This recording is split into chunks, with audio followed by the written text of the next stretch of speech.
What is up, people? You are listening into New Generation Hero Talk. I am your host, EJ Stewart, and we have a great show for you guys. Very good to be back here on Hero Talk. We're going to be talking lots of big news.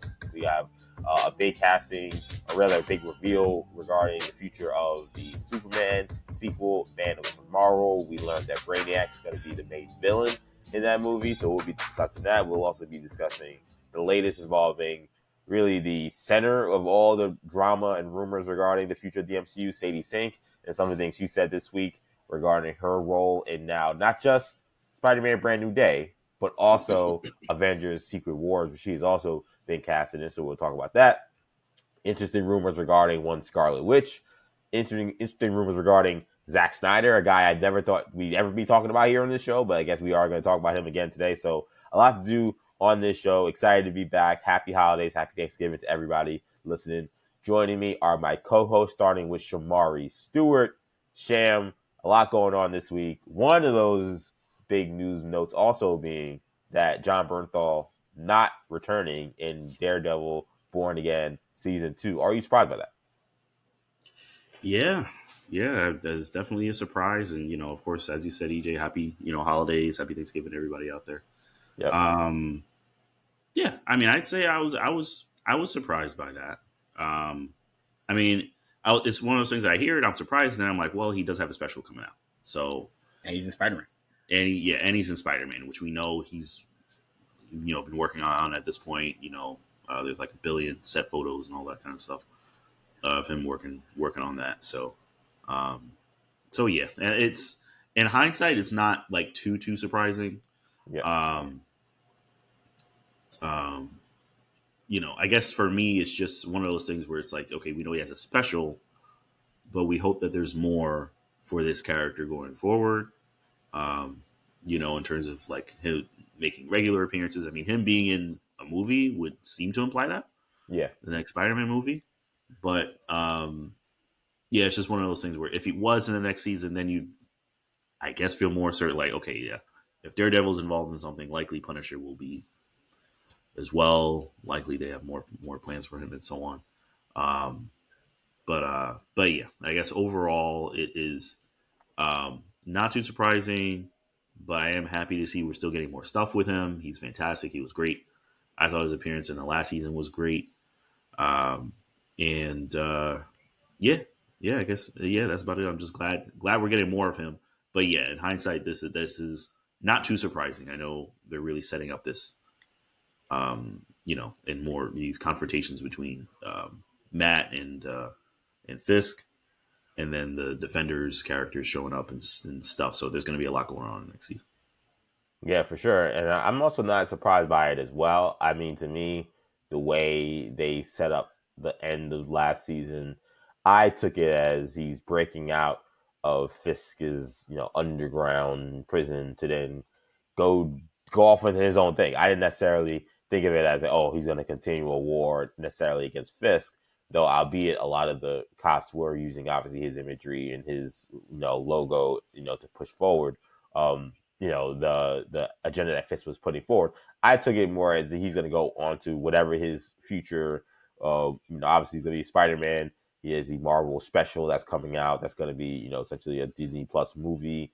I thought we were going to be focusing more on that, less on him helping Matt in his war with Fisk. I'm very curious to see what Kendall Stewart has to say. Kendall Stewart joining me as well here on Hero Talk. Kendall, how you feeling? Happy holidays. And what did you think of the news that Jon Bernthal will not be in season 2 of Daredevil Born Again? Yeah, I was a little surprised, only because I hadn't thought too much about it. I just kind of assumed that he was in Daredevil. I mean, remember when he was, we were going to New York Comic Con and there was a Sony panel, and there was a, going to be a Marvel Studios panel. I thought Bernthal was going to be there for both initially, and then they said, they canceled the Sony panel, which meant, certainly obviously no Spider-Man. Which then I thought was, I guess that makes sense why Bernthal's not here, because, Sony's not here anymore. So yeah. But I just kind of figured he would be in Daredevil season 2. I guess it makes sense. The only thing that I'm curious about now is like the theme of the season. The second season seemed to be leading towards Matt putting together a team of defenders, a team of heroes, so to speak, to kind of take down Fisk. Um, I assumed, nonchalantly, again, I didn't think too much about it, but if you would have asked me who's on that team, I would have said, we know Jessica Jones and probably Frank Castle would have been givens. But if he's not in season 2 at all, again, Luke Cage now becomes a lot more important. Make sure they can get him in. We know, I think they've said that, Swordsman, I believe, is going to be back, which, we got him a little bit in season 1, and Hawkeye as well. So, we got Swordsman and, maybe an Iron Fist potentially, or some version of an Iron Fist character. Like there's other heroes in that lexicon they could bring in, but yeah, it's interesting. But clearly John Bernthal, I think, has become I think he's becoming a little too big of a fish to be thrown in as a side character. Obviously his appearances are always big no matter what. But he's kind of leveled up from recurring character in a Daredevil show to, now he's co-lead, supporting in Spider-Man, and he's going to have his own Disney Plus series. Or Disney Plus special as a special presentation, as they're calling it. So it's going to be harder to just keep throwing him in Daredevil unless he's like a part of the main cast, frankly. Yeah, that's, to me, again, I think that's a good point. That I think Bernthal's Punisher is now becoming one of the bigger names, bigger fish, great way to put it, in the Marvel universe. So throwing him in as a special appearance guy, maybe he's grown up beyond that. But I agree as well. When you think about like the team that Matt's got put together, I always felt like him and Frank were very much. They were mostly enemies, and then they've only been really reluctant allies. Like Matt does not like working with Frank. He seems to do it out of pure necessity and last resort. Sometimes Frank seems to just kind of insert himself in things involving Matt, even. So I am not quite sure that if he actually was putting a team together that he'd draft Frank Castle. I think Frank Castle he'd leave out on the street. I think he'd be a free agent that Matt would not be interested in. So I'm not surprised that. And I know this is, in theory, you feel like it's an all hands on deck deal, but just knowing how Punisher works and how Punisher operates, and knowing Matt's code, and a code that he broke once, that ended up actually not breaking it, obviously, of course, because Bullseye wasn't actually killed, but like the fact that he even went there once and never wants to go back there again, I can't imagine he'd be like, oh yeah, Frank Castle, that's my guy, your number 1 overall pick. I think he would prefer some of the other people he's worked with, and we always forget. I know we kind of lump in Punisher with the Avengers, the Defenders cast. He is not a Defender. He was not part of that squad. Yeah, like that. The Defenders were a real team. They have a full season of a show, and the Defenders are Matt Murdock, Jessica Jones, Luke Cage, and Danny Rand. That foursome that is who make up the Defenders. So because Punisher was on Netflix, we often lump him in with them. But if they are actually building towards the Defenders, that doesn't need Punisher. That doesn't need Frank Castle. Now, one question I have for you guys really quickly. Yep. I know it wasn't on the rundown, but related. I want to say it was, I don't know if it was Charlie Cox or somebody on this show said that Foggy is going to stay dead. Yeah, I saw that. I think it was Cox. It was Cox, right? I'm pretty sure it was Cox. Do you guys believe him? He's like, all you guys' theories, he's still alive. He's not. I don't, personally. I don't believe him. But he's playing it straight. Like, he's like, no, it's, if you're going to see him, it's flashbacks probably. So, I don't know. Interesting that you just come out and say that. Yeah, like, I don't, if that's the case, why would you say that? Unless you're just you're doing the anti-James Gunn. You're just trying to, right, not get people going sideways. Yeah, because we've seen how this has changed, right? Like before, I think the strategy for a lot of, and we saw this with WandaVision too, where it's like, oh, let their theories run wild, and that creates more buzz for the show. Look at how Matt Reeves handled the Penguin with the Robert Pattinson stuff. Yeah. People are like, "Oh, Pattinson show." He's like, "No, he's not. He's not in it. Don't even get confused. We wanted him in, and we couldn't get him in. He's not in it." And it didn't hurt the show at all. Nope. It only helped it because nobody was like waiting for a Batman appearance. Yeah, we were all locked into whatever was happening, and the worst you got was man. It would have been nice if he had showed up, but that was the worst you got. It wasn't. Right. Oh, I'm not watching the show because there was no disappointment. Right. And could there have been people who said, "Oh, I didn't watch because I heard Robin Pattinson wasn't in it"? Maybe, but because the show was so good, I would argue that a lot of the folks probably were then told by their friends, "Hey, you should watch Penguin because it's really good," and then maybe they circled back to it. So I agree. I don't think that it hurts you quite as much as maybe you would think. Because I do understand the strategy of why you would say, "Oh no, let them run wild," because that creates engagement and generates buzz.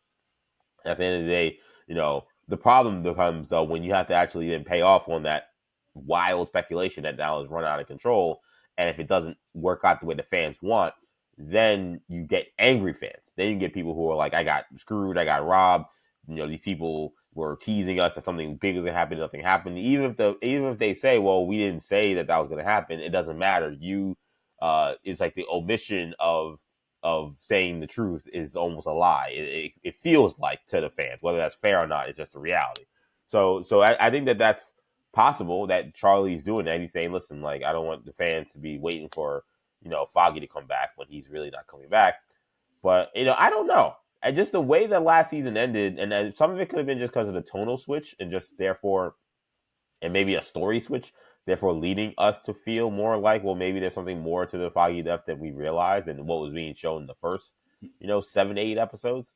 But it did feel like they definitely played up this idea that there's a lot more that Foggy was doing right before he died. It's like, yes, we know we're not stupid in the fact that we know that this is Marvel, this is superhero content. Nobody stays dead forever. People who we think die oftentimes aren't actually dead. Like that's just a part of the culture. That's just a reality. So I think they would share some, I don't say culpability, but I do think that people aren't going crazy or they're not coming out of nowhere to think this. And I wonder if for them, like, did Marvel back themselves a little bit of a corner with how they wrote the end of the season? Yeah, I mean, it's interesting. They definitely, and I got the same sense that how they ended the season, there was so much there was still so much focus on Foggy, right? That it kind of felt like they left the door open. It was like, oh, I don't know, are we gonna see? I mean, we know people come back to life, and we saw we saw what happened with Elektra and whatnot. Yeah.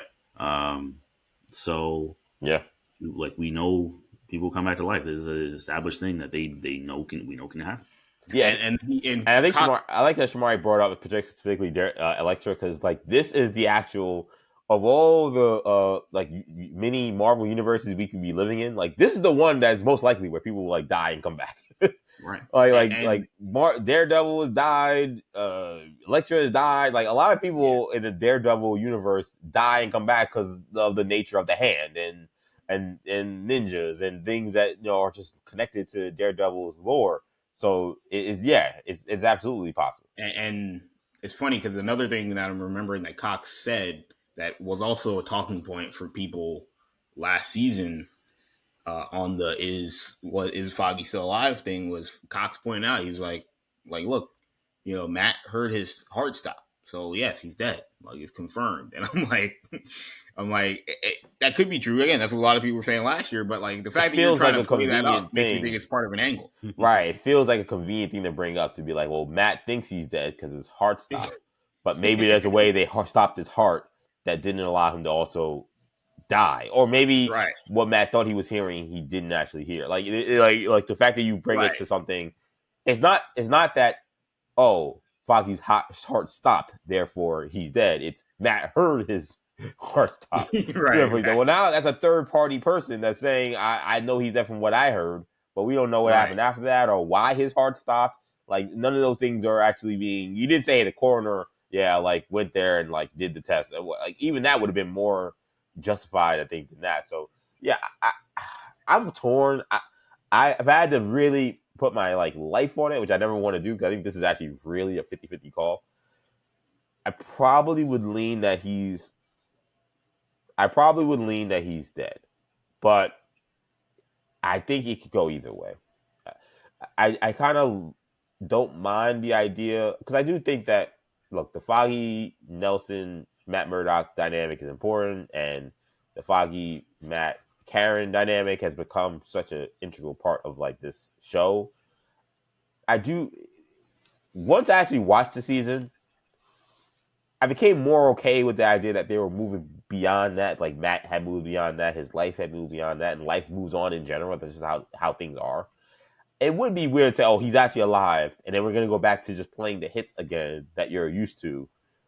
It feels like we go back to 2016 or 2017 where the show was back on Netflix. I'm like, well, didn't we like he's actually had all this growth and all this stuff. Do we want to just see them do the Nelson and Murdoch game again? Like I love it. In like the first 10 minutes of this first season, like I felt like I was right back at home and I was really enjoying what I was watching. But I now that we're so far removed from like his death, I'm kind of like, hey, if they want to move forward, I'm fine with that. I'm in agreement. I don't I would lean towards that he's dead for several reasons. You know, um, like you said, I think it just makes sense, like narratively, in terms of Right. how the story was written so far, how the characters have reacted. It seems to have a major impact, obviously, on Matt, Karen, etc. Like, this isn't like some minor detail, and I feel like it would, him just coming back would, it wouldn't necessarily negate all that stuff, but it would feel a little cheap. It's like, oh no, he's back. And it's like, oh, well, all right, what was all that drama for? Right. Yeah. And then also Charlie Cox himself is very uh, honest with fans, as we saw even at Comic Con. He isn't, some kind of like, oh, um, he isn't someone to play stuff up like that. Right. He's much more someone to like mess up and say, oh, actually, that kind of thing. Like he's pretty upfront. I mean, if he were asked to lie to fans, like, would he? I don't know, maybe. Mm-hmm. But seeing how he's acted in the press run for this upcoming season, for the last season,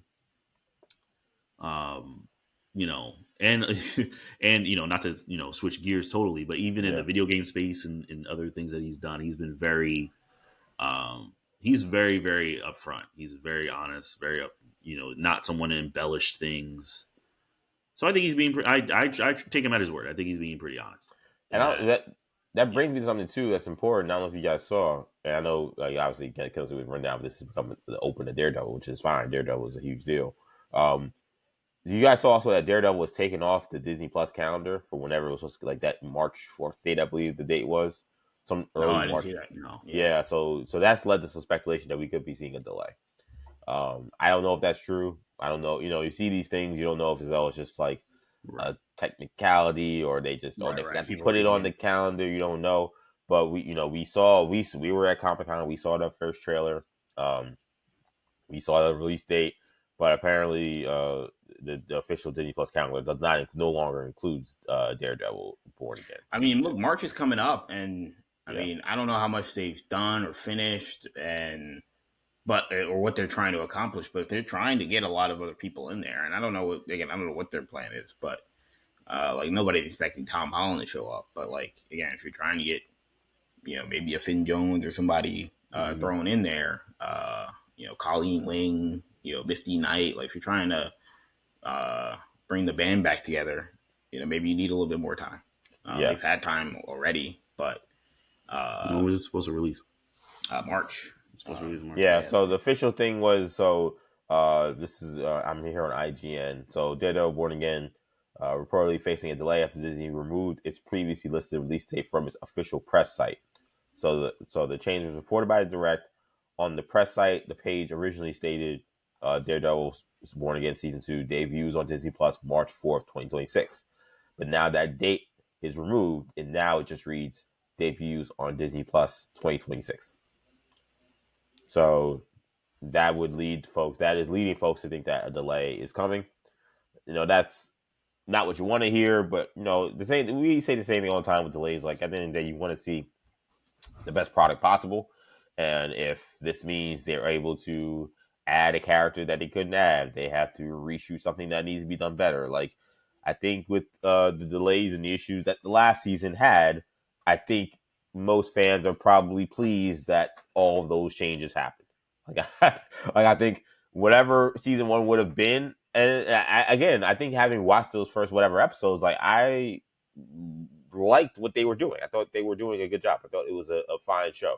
I think it was very clear, like the first scene, the first episode, and then like episodes 7 and 8, or I guess whatever the last episodes were of the new duo of the new creatives running the show. It was very clear that it was a much more advanced, better show that was being made. This could be happening here. But at the same time, like, there's no date. Who's to say that they're not moving it up? Who's to say it's a delay by a couple of weeks? Like, we don't actually know. So it's not, I don't want to wildly speculate that something terrible is going on. It does say 2026, so it's not like it's going to 2027 or anything like that. I do wonder also, with everything happening with it, it may be silly, but like with Infinity, with in Secret Wars and Doomsday, and Spider-Man, like I do wonder if there's any actual time constraints that this show has in terms of when it can come out. Because Marvel has dealt with this in the past, and we know Spider-Man, it's already kind of screwed up with Spider-Man coming out, before what's it called, Doomsday. Like, is Daredevil related to this? Like, does Daredevil have to come out before Spider-Man or after Spider-Man? Is that okay? Like, there are some questions with that too. I think that have to be answered. That I'll be curious to see how that shakes out. But yes, the date was removed for Daredevil Born Again.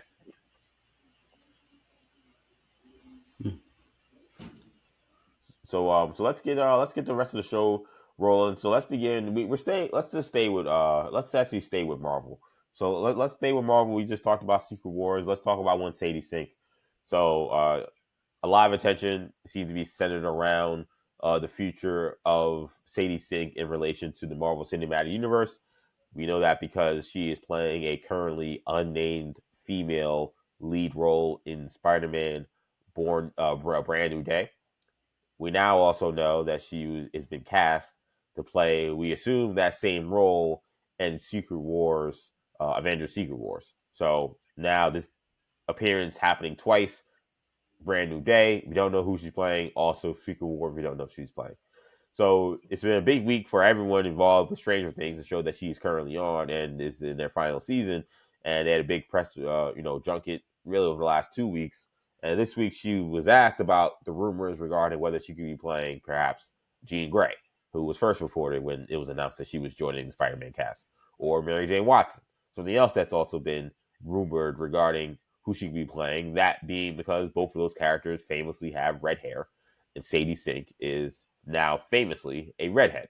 But she had an interesting comment when she spoke to Entertainment Weekly, when she said, quote, "People forget that hair color can change," which is quite ironic because actually we've dealt with this twice now with Spider-Man, right? So, you had Kirsten Dunst, who's famously blonde, who played Mary Jane Watson, the redhead.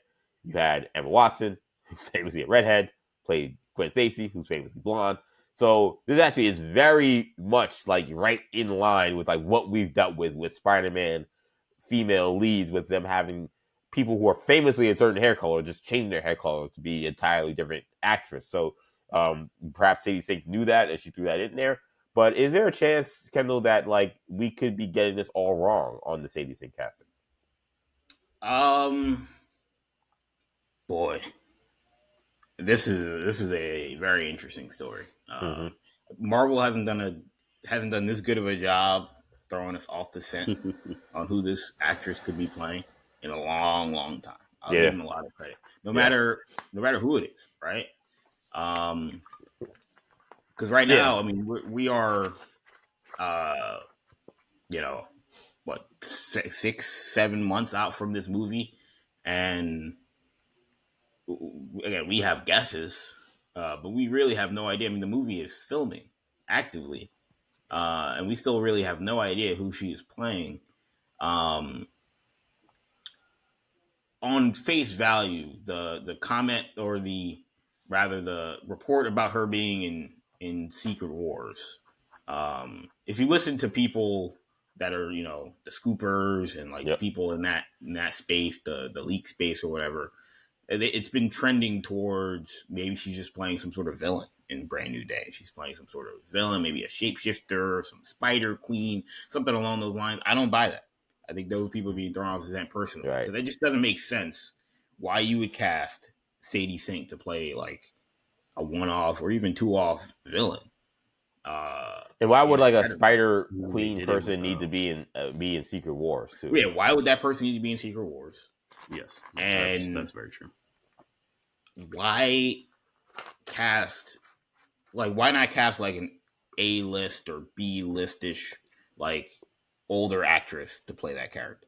Like that's what they normally do. They'll cast someone like Christian Bale playing Gore the God Butcher, right? Like why wouldn't you get Jessica Chastain, to play the same character she played in Dark Phoenix, right? Or somebody of that ilk. Or like Dakota Johnson playing Madam Web, Exactly.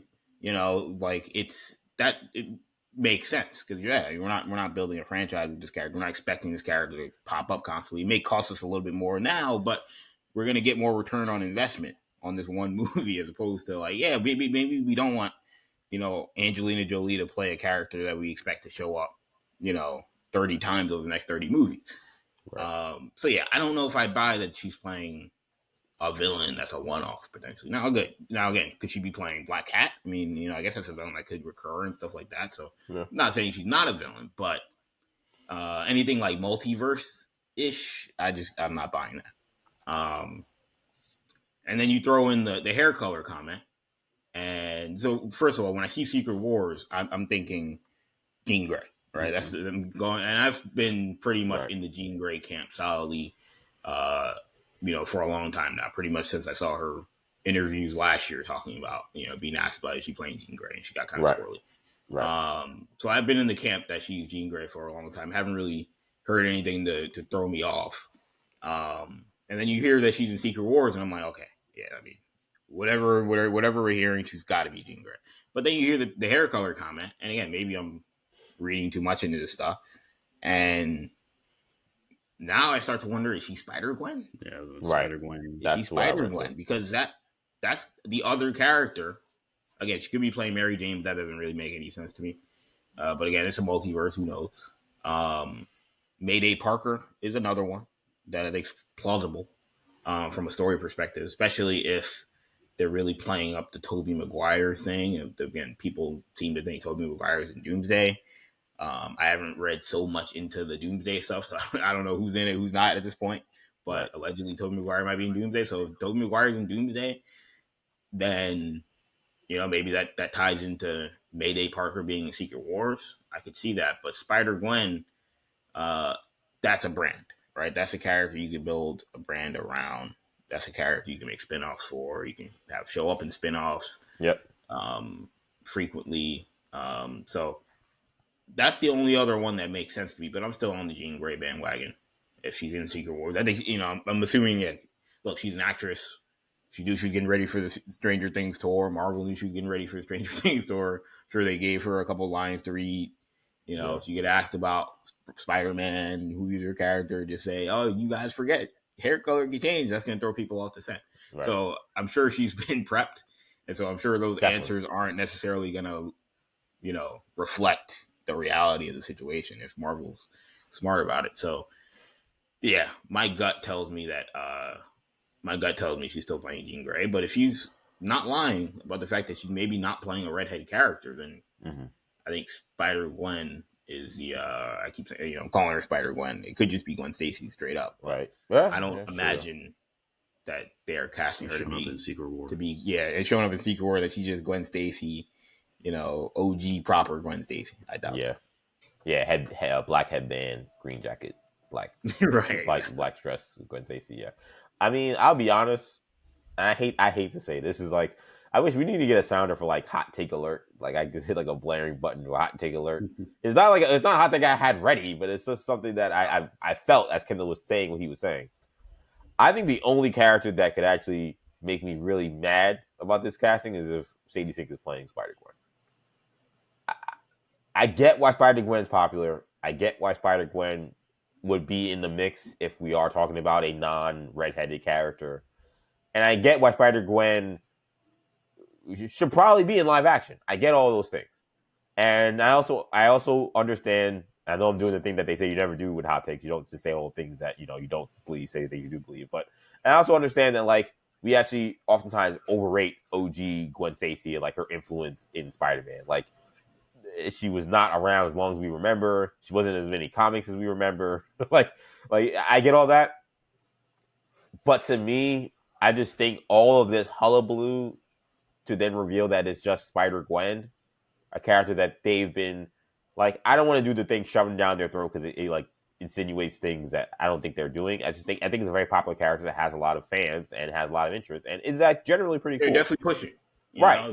But they're pushing that they're obviously pushing. I mean, it's they're like throwing her to in me like the whole Spider-Man for no reason. Right. Like to me, like the surprise effect is not there if it's Spider-Gwen to me. That's why. It's not even so much about Spider-Gwen. It's just that like, okay, we know you've been trying to make this character a thing, and you've succeeded. Like Marvel, from their comic book division to the animated division to now we're in the movies already with the animated movies, and we know we're headed to live action. You've tried to make this a thing, and you've successfully made it a thing.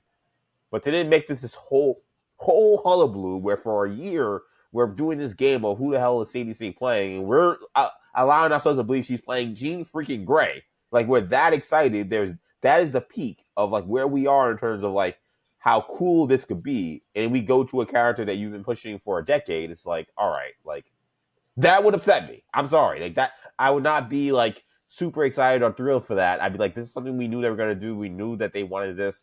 Why did they just announce that, Sadie Sink is playing Spider-Gwen? Like, I don't think that that's going to be some massive, like, I don't want to speak out of turn. Will it, if it happens in the movie and like, oh crap, she has spider powers. Oh crap, she's Spider-Gwen. Yeah, it'll be cool. Just like it was cool in the animated movie, like it was in the first movie. But like, I don't think that it needed all of this, like all this hullabaloo and all this drama for you to play. Like it makes play Spider-Gwen.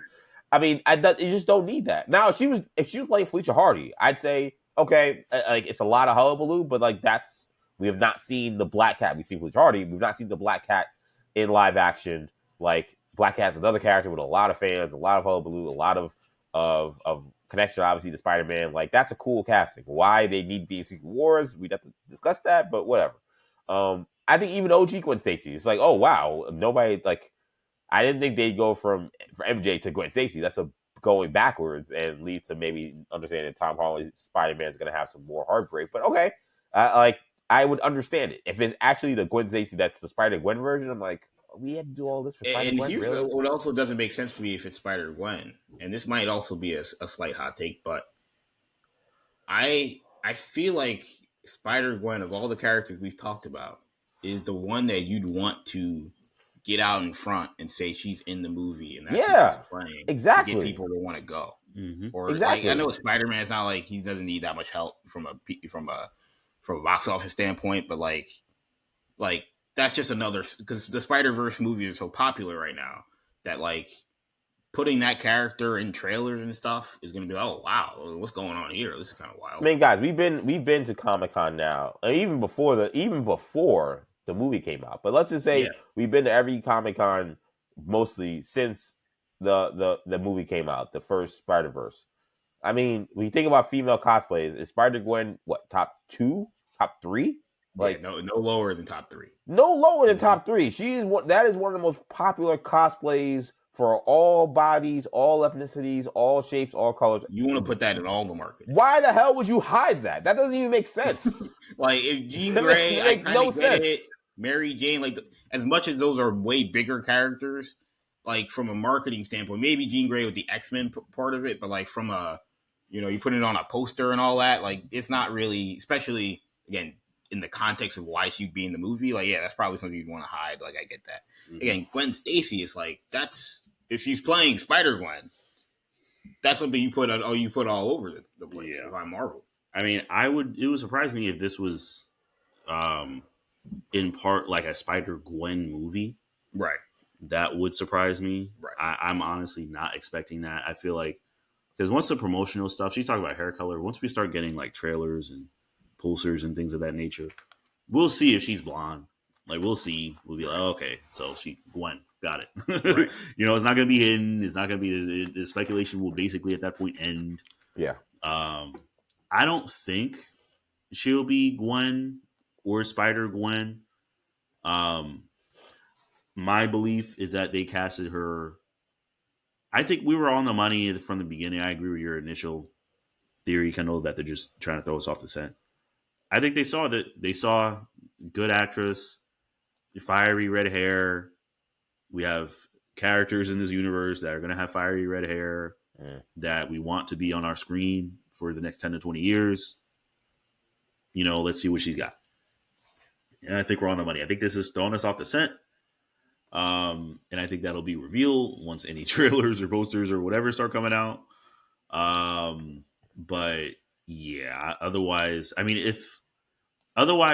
like honestly, I would lean more towards EJ's like Felicia Hardy theory as well, right, than Spider Gwen. Also, just because it wasn't that long ago that we did No Way Home, and we had the whole closure with Garfield and his trauma with Gwen. Yeah. Now we're just doing another Gwen, right. so we're bringing Gwen back. I mean, she has spider powers this time around, but still, that's what I don't think we're doing that. Yeah, I agree. I mean, I do. I think I feel like this has gone. There's so many different things that have been said. I mean, I think this is gonna be Jean Grey. I tend to be one of those folks. Kendall, you guys, Shamar, we talked about this a bunch. Whenever the first reporting comes out, whatever that first thing is, typically is right. Jeff Snyder put that out there. He did, yes. Before we even knew she was in the movie. Yep. Yeah, and like I know he kind of couched it where like it appears he's playing like it's very clear that's who they wanted to play. Yeah, and Marvel, and I agree with Kendall. Kendall may agree. I think Marvel, this is definitely maybe arguably the best job they've ever done with trying to keep a casting under wraps and like play with the fans about what's going on, because they have thrown everything in the kitchen sink to try to get all the sense. I mean, we've heard Firestar. We heard Firestar, right? I mean, Spider-Man, mutant. I mean, they've done everything off the kitchen sink to make us try to not think that maybe this could be Jean Grey, which is what they would want, I think. Because I think whatever's going to happen in this movie, I think, is going to end up revealing who this character is. I wouldn't be surprised if she ends up playing a character that doesn't know that she's Jean Grey until the very end. Like, she could think that she's Mary Jane Watson, or think that she's Firestar, or think she's someone else. And then we actually realize that, oh, she's actually Jean Grey, which is why they're able to have these fun games. Like, I think there's a lot of fun going on. I do think it's funny that Sadie Sink could say that, oh, like, hair color could change. I'm like, well, yeah, but also like they're like still shooting, and like you're here in red hair. So there you go. I mean, unless you're wearing a wig, I mean, and there's only so much, you can't change your hair color that many times in a short amount of time. Like you're gonna have to go back next week. I can't imagine that they're gonna just dye your hair blonde again. Like I don't know, unless you're wearing a wig or unless you're wearing whatever. But again, good luck trying to find a good wig that's gonna look good for like a big time movie like this, right? So right, even that I thought was kind of funny. I was like, yeah, but we've been seeing you. This is also the first time we've seen her. Like, we've seen her in other interviews and other things in the last few weeks and months. Like she's not had anything but red hair. And it's like, well, hair color change. I'm like, yeah, but they were shooting the movie like last month. Like, we just saw it. We saw y'all out there. So, yeah, I tend to think this is still Jean Grey, because I tend to think that these scoopers, they know what's up. And then they have to play the game with, to keep their scoops right. They got to play the game with Marvel. So I think that they start putting stuff out there that they know it's a true or it's a half truth or whatever, because they want to keep getting that access. So then I think that sends us all in a wild goose chase. But I do think it's going to end up being funny to see how this ends up shaking out. But yeah, that was crazy. She was like, oh, yeah, hair color could change. Yeah, that just opened the can of worms. Like, oh, here we go. Gwen Stacy, Felicia Hardy, Black Cat. Anybody you can think of that doesn't have red hair now became a suspect, so to speak, to quote Dr. Umar. But let's actually stay with red hair, and let's stay a little bit with Avengers movies, because I saw what I thought was one of the more interesting details about Avengers Doomsday, which came from the scooper James Mack, who revealed that they have a source telling them that a Wanda Maximoff variant would be appearing in the next Avengers movie. Now, this version of Wanda Maximoff potentially might not be played by Elizabeth Olsen, which was already is a story in itself. but that this would be a good heroic version that would come from the X-Men universe that we were introduced to in the Marvels movie. And I think the X-Men universe, we're going to be further introduced to in in the next Avengers Doomsday movie. That's going to include Charles Xavier, Magneto, Nightcrawler, James Marsden, Cyclops. She's going to be wearing a quote tight, long red dress that goes down to her legs, red gloves, and the signature headpiece. So, a couple of things on this. Again, Elizabeth Olsen has made a lot of comments recently that she is not in this movie. Again, we're in the silly season of these games of who's in movies, who's not in movies. That you have to just take their word for it until you hear otherwise or see otherwise. I know Benedict Cumberbatch has kind of been changing his tune about whether he's in these movies. But first he was saying he wasn't, and now he's kind of saying, "Oh, maybe I am." So, so this stuff is very fluid.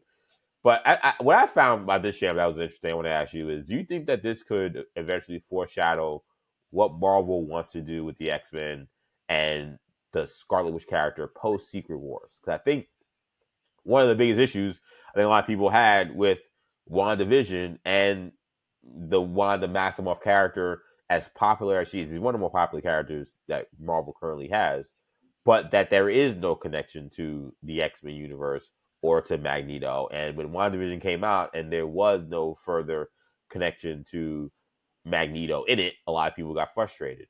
Do you think that this could be a foreshadow? Let's say this character is not the same character we're going to see moving forward. It's not Elizabeth Olsen, but do you think this could be a foreshadow for what Marvel will want to do with Scarlet Witch post Secret Wars? I think it could be. I would say I think it could be. It is interesting that we would get another Scarlet Witch that's not Elizabeth Olsen. I would say it would basically lead you to kind of assume that okay, this is going to be this is something foreshadowing of some kind, right? That the Scarlet Witch that we get going forward is going to be different, and like you said, maybe more connected to the Xavier team, whatever version of the X-Men that we get, which I think is what I don't know if I'd say most comic fans want it, but a lot of comic book fans would have wanted from the get go when we got Scarlet Witch and Quicksilver. Right. So yeah, I would tend to believe that. I actually recently did some digging into Scarlet Witch because she's in the Midnight Sun, the video game Midnight Suns that I've been playing. Which is shout out to that game. Anyone that hasn't played that, you got to check that out. But she's a major character in the game, and in that game, she is not related to Magneto. Yeah. Her in Quicksilver, which I guess is looking it up. Apparently, there's different versions. Sometimes she's not. Sometimes she is. Yeah. So there's been a retcon in the comics, which actually angered a lot of people. Where I think currently Wanda is not a mutant and not related to Magneto or Quicksilver. Right. But a lot of folks have looked at that and said, well, that was done in part because of the conflict that was going on with X-Men and who owned the rights. And they wanted to have synergy with the movies, which has always been an annoying thing about following these comic books is for both Marvel and DC. But I think Marvel's been even a worse culprit, in my opinion. This idea that the books have to mirror what happens in the movies. So they retconned that to be like, oh, like it turned out Wanda was not even a mutant and not actually related to Quicksilver, which angered a lot of people. Nobody was happy about this. So that could be. So I think if you read Marvel Comics, the 616 universe as it is right now, I don't believe Wanda's actually related to Quicksilver or Magneto, despite the 50 years of history before that. Yeah, it's very interesting. They say her magic comes. They say it originates from like chaos magic. It's like a different. That's what they've been playing up. Yeah, it's like a different source. Yep. Yeah, and she has like a whole origin essentially. That's like where Magneto is not around. He's not, a part of it. So it's very interesting. So yeah, I would tend to believe that they're trying to go in the opposite direction. I think that this is basically what this is signaling. That they're trying to, essentially move her in the direction of, connected. She's connected to the X-Men, connected to Magneto. We can kind of see that come forth, and that honestly that would want me to, hope that maybe we get Quicksilver as well. I would hope that would open that door. Also, we don't have any speedsters. The last one we had was, the person from Makari. Nakari and Makari, which is honestly was an amazing depiction of a speedster in terms of the powers. Shout out Chloe Zhao. Shout out Chloe Zhao, maybe the best depiction of a speedster we've gotten in live action at this point. Yeah. But yeah, no, I think getting Quicksilver back, it's not some Ralph Boner situation would be really cool as well. It's crazy. No, I mean, yeah, I mean, I think this is interesting on a multitude of levels. On face value, like the idea of Wanda Maximoff being in Doomsday is believable. The fact that they'd want Wanda Maximoff in Doomsday is definitely believable. I would assume that they would have wanted Elizabeth Olsen, right? But if you listen to, I haven't listened to a ton of Elizabeth Olsen interviews and whatnot, but I've heard people talk about them and that she sounds a little checked out, a little Jennifer Lawrence, at the end of the Mystique run, kind of, oh yeah, I don't know what's going on with Marvel, yeah, whatever, yeah, let me know what happens, that kind of vibe. So it's possible she doesn't want to come back in Doomsday, or that she's not really, maybe the number's too high in terms of asking price or whatever the deal is behind the scenes. But it's possible that I would imagine they would have wanted Elizabeth Olsen, maybe for whatever reason, scheduling conflicts or whatever else. Maybe they decided to pivot to a different actress, that was more important than maybe just not having Wanda Maximoff altogether. In terms of the portrayal, I actually am not sure. I don't know. What they're going to do and maybe what I would do are two different things. I don't know exactly what they're going to do, and maybe this is foreshadowing what they're going to do. Mm-hmm. I maybe assumed that if we got a Wanda Maximoff in the MCU, post Secret Wars and a rebooted MCU, I guess I should say, that she would be more, that obviously she'd be more tied in with the X-Men, but that she'd be more of an adversary, at least initially. And I guess you could say that Wanda Maximoff right now is an adversary, right? Scarlet Witch is a villain. But I think from a fan standpoint, she's still an Avenger, right? She's still a hero, even if the character has turned.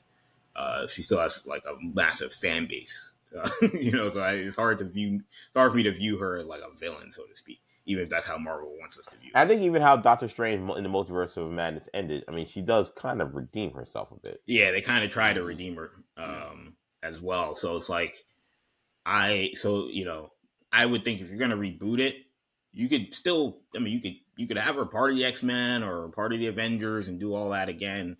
But I think it makes more sense to have her like a part of the Brotherhood and play up to that more than having her as a hero, at least initially, right? Scarlet Witch's character evolves constantly, story-wise, so you could have her turn. But I think it's easier for her to turn from bad to good in a reboot than it would from like good to bad. I mean, you could do that, but that's not typically how I see that played out. Yeah, I mean, look, if I can do this, it's so tough because Elizabeth Olsen is also quickly becoming like synonymous with the Scarlet Witch role, which is why like the idea that someone else will be playing her, I think is dangerous for Marvel. Again, I think we don't understand. I don't know if we quite understand just how popular they understand how popular she has become as that character. I think she's the most popular female character in the MCU. So I think that's a very fair, accurate, and I think true statement, which is insane because would not have said that. The fact that it's not Captain Marvel for Marvel, they gotta be looking at pulling their hair out. Like, what did we do? But to be honest, I think, or Black Widow, right? I think, again, in some ways, to give Kevin Feige credit, like we've given them a lot of credit for things they've done. Maybe they're just really good redheads. I don't know, but like he did more to get Scarlet Witch over than he's done for most other characters. I think the fact that he talked about how much like, oh yeah, she definitely could have beaten Thanos if it wasn't for the fact that that fight got stopped short. She talked about how powerful the Scarlet Witch is, her being the most powerful Avenger at certain times. Like he is made and it feels like the fans they've taken his cues on that. Like and we know how sometimes tricky it can be for fans to take female characters seriously just for the sake of misogyny in this world. But that has not been the case with the Scarlet Witch. They have 100% got her over as a very powerful, very complex and multifaceted character that people are invested in.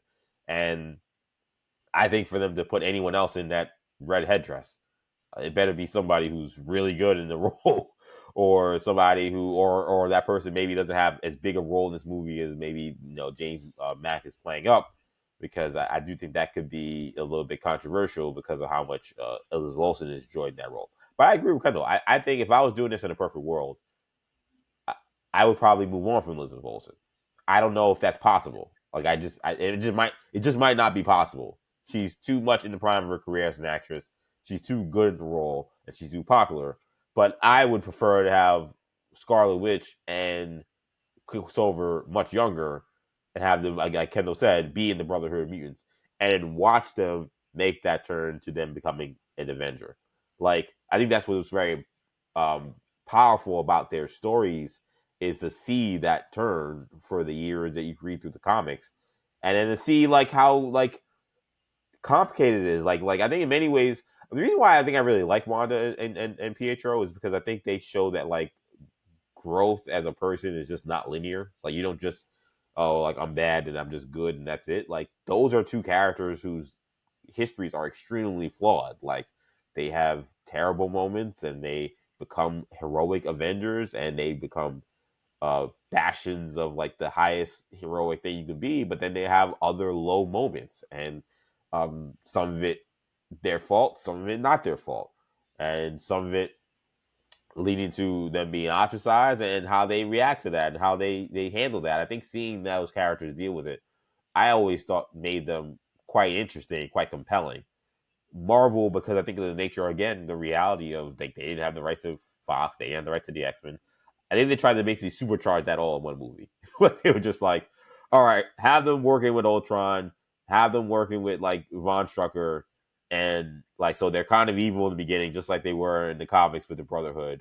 But let's just like mix this thing around and make them like heroes by the end, and make this whatever, so that Wanda can be a part of the Avengers, which it worked out fine. And that's, and I actually watched Age of Ultron not that much, like not that long ago. It's actually, I think it holds up. Of the movies that got panned when it first came out, and that like he was given time to, that movie is probably one of the better movies when I watch it further away from it, where I'm like, this is a good movie. I enjoy this. I think it was fine and it worked for what Marvel was doing and the limited thing that they had. But I think now that the sandbox has been expanded, if I was doing this thing over, I would say, all right, let's really truly give these two characters like the redeeming thing they deserve, but the long journey that they actually went through in the comics, so that fans can really go on that journey with them, as opposed to being so short lived. Especially for Pietro, who obviously he died in one movie. Yeah, I think that's probably Kevin Feige's biggest regret. I think so too. Regret, but it's one of his top One five of biggest his biggest regrets. regrets, definitely. Regrets. But it's definitely one of his five biggest regrets of killing off Quicksilver. Right? I think he realized that was his bad business. Aaron Taylor Johnson, I don't think he realized would continue to blossom the way he did. It was just so unnecessary. Like, it just very random. Yeah, it just like it didn't do what they thought it was going to do. Clearly they were, and we've said this a million times, but clearly they were worried with the Evan Peters thing that was popping off around the same time. They were like, we're not even gonna have that fight. Right. Quicksilver is that's an X-Men character, I guess now. So, and yeah, we kind of forget, because I think Evan Peters came out first, and he was received so well. Yeah, he was so popular, and I think they were just like, and they kind of like I remember the promo art, like people didn't love Quicksilver's costume, like that they kind of were Marvel, as much as hot as they were at that time, they were as hot as fish grease. That was like one of the only things where they kind of were losing to Fox in that fight about like Quicksilver. They were getting destroyed online, and I think they were like, I think you make a good point. I think they're like, you know what, we've lost this fight.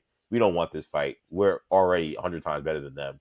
Why are we even doing this? They don't have a Wanda. We have a Wanda. Yeah, they don't have a Wanda, so let's just play up Wanda, right? But yeah, I think that's definitely one of their bigger regrets, and I think I'll be curious to see what they do with Quicksilver. Look, they've got a lot of issues, right? Let's be honest. When it comes to how they're going to reboot this thing, because again, we're gonna have Wiccan and Speed. So like, what is that? What's going to happen with those characters?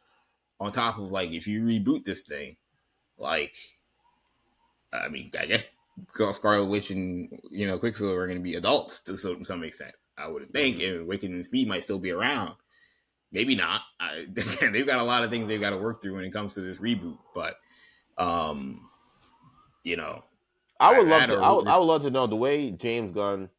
We know James Gunn has like a council almost of like movie and DC writers who are comic book writers, movie writers who are like building his universe. I don't know if Kevin has that, but he probably should for what is ever going to happen after Secret Wars. Like I would love for him that they're back in the inner circle of the Parliament or whatever they're calling themselves, that they're back in the creative. And that's fine, but he needs a Jonathan Hickman. He needs a Brian Michael Bendis. Like he needs those folks also in that room. I'm not saying that they have to be like the people making the decisions, but I think that we had to see James Gunn's universe play out, right? I don't want to jump the gun and say that, no pun intended, that like, oh, it's working out great. We don't know still, but the process seems much better in terms of how to create a universe. Like we saw DC try to just say, hey, Zack Snyder, you just do it all your own. And like whatever your ideas you think are good, just do them. And that didn't work out because that was one man's mind of how DC should be, his own vision of DC. And it like, without them being any checks or any like, you end up getting ideas that, and some of them end up being very unpopular. And James Gunn's doing the exact opposite, where it's like, he has Tom King, he has Christina Hodson, he has all these people who, again, are all different kind of backgrounds that are kind of like this council of DC that create this universe with him. Feige, maybe he didn't need that. He didn't need that up to this point, but I think he needs that now. He should have a council of Marvel people who are not just movie writers or movie producers. Like, it can't just be them. Because you need to keep up. Now you're creating a universe that's so large. Now there's a continuity that needs to be like just put together, and like a core, like almost like beliefs and values with how you move forward, everything. Like he should have those kind of people around him too. Didn't he say that he didn't want comic book people or something like that, or that he said he didn't want mail. He said you not want comic book fans involved. Like he didn't want comic book fans really is like definitely not his directors, which we've seen that from not just Bo DeMayo, from multiple people. And Bo DeMayo I think was saying he doesn't really want comic book people. I'm not sure he doesn't really want to do the comic book stories. Like him and allegedly, according to Bo DeMayo, this will all play out in court. But according to Bo DeMayo, like him and Luis D'Esposito, like they've got they just have some intern that sends them all the comic stories and summarizes it, probably puts in a ChatGPT and gives me the summary of what happened in this book, that book, give me all the stories, all the villain, and we'll decide which ones we want to do. And again, if you do that movie by movie, eventually you're going to run into problems because you're going to be like, wait, we're doing Wiccan and Speed, but like we also want to reboot the X-Men in a couple of years and they're going to be young. Yeah, the ego is crazy. Like I agree. I couldn't agree more. Obviously, EJ, he needs help. We've been saying it for, at this point, years. I feel like I think it's been years. Yeah, but yeah, he needs help. He needs people to. I think Iger. And now knowing how Iger's process is, I have issues with him. But I think Iger at least got the ball rolling in the right direction and saying, slow down with making a lot of this stuff. Because you're making too much stuff. It's all feeling just very haphazard. And the care and attention that was being afforded to these movies in the start of it is no longer there. Just straight up, it's just not there.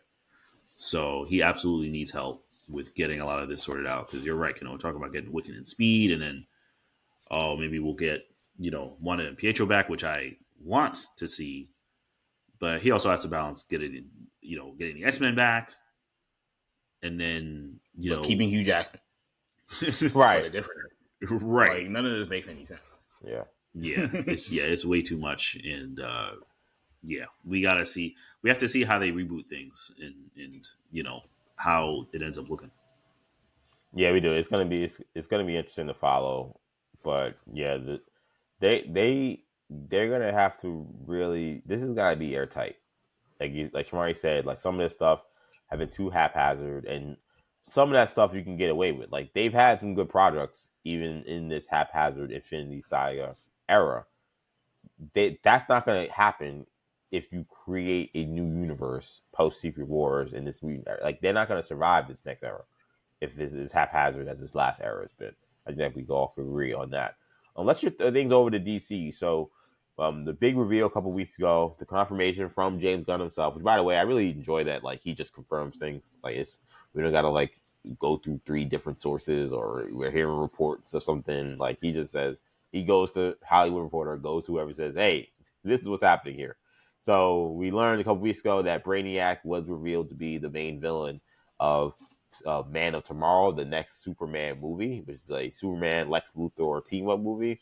And according to My Time to Shine Hello, screen testing is underway for the role of Brainiac. Now, when it comes to who we can be seeing playing the AI generated Kryptonian, it seems like it could be a multitude of people. He says, quote, "They have been mostly unknowns that have been in screen testings, but there have also been, by his count, three big names also involved in screen testing for the role." So I want to ask Kendall here: do you think that Brainiac A is the right way to move? And B, do you think it makes sense to go bigger or smaller in terms of big name roles for this casting?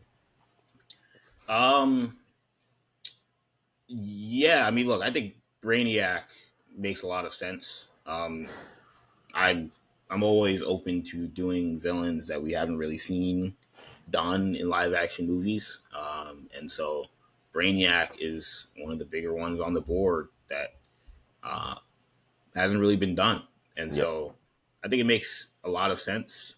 Um, there's people that have wondered, you know, was Mongol going to be the villain, or we talked about Parasite on this show, and there's other people that it could have been, but Brainiac is definitely a character that one they've been pushing at DC for a while now. I mean, obviously he's a big villain in general, but I'd say the last 6-7 years, it's gotten kind Definitely. of a resurgence from a story perspective,